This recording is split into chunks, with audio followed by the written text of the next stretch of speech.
आम्ही दोघं आवरून बसलोच होतो तर ह्यांचा कॉल चालू होता कुठेतरी बाहेर जायचं. तर म्हटलं आज मला घेऊन जा नंतर तुम्ही जावा.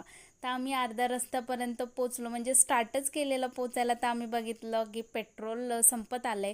नंतर यायचे वांदे होतील त्यामुळे पहिला आम्ही गेलो पेट्रोल भरायला आणि आम्ही जात होतो बेलीच्या महादेवाला.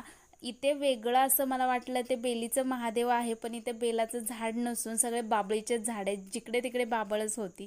त्यानंतर हा रस्ता मस्त असं जंगलातून खाली म्हणजे डोंगर आहे डोंगराच्या खाली येते.